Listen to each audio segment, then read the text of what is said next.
Assalamu alaikum. Ultrascan Diagnostics here.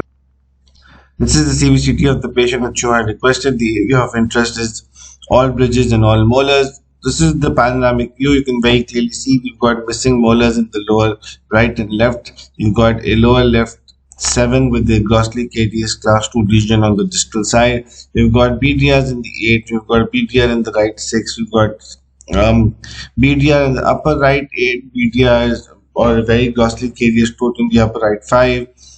Caries in the upper right 4. And a root canal treatment in the upper anteriors.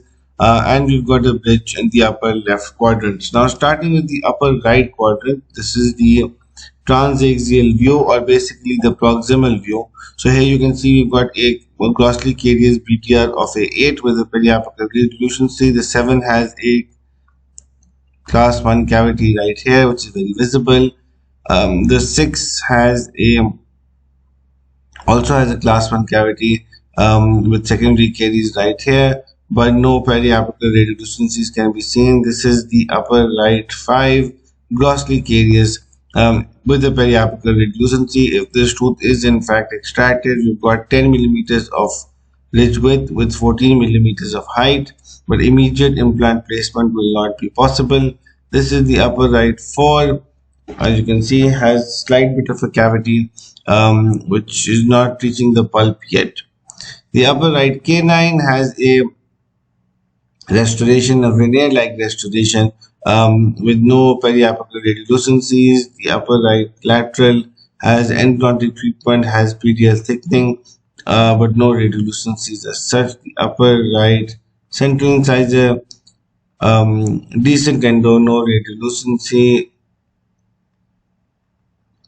The upper left central, the upper right, upper left lateral has a post, a veneer and a periapical radiolucency due to an over obturation that you can see right here. Then we've got the canine has the crown from the bridge. The ridge in the area of the premolars is very thin, approximately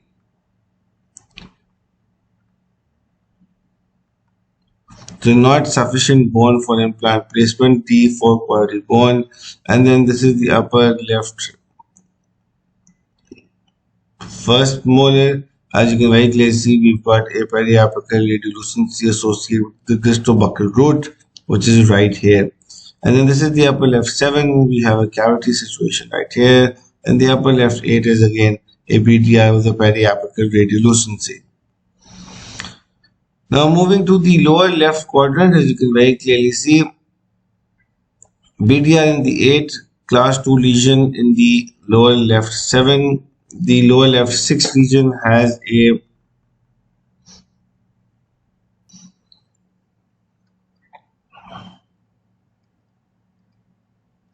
edentulous ridge, D2 quality bone. We've got approximately 7 millimeters of ridge width, 18 millimeters of height. So here implant placement can be done very decently. Then we've got the lower right molar region. Again, we've got decent bone, 7 millimeters of bone width, and we've got 17 millimeters of bone height. The 6 looks okay and the 8 looks okay as well. If you have any further questions regarding this case, please feel free to reach to our team. Thank you very much.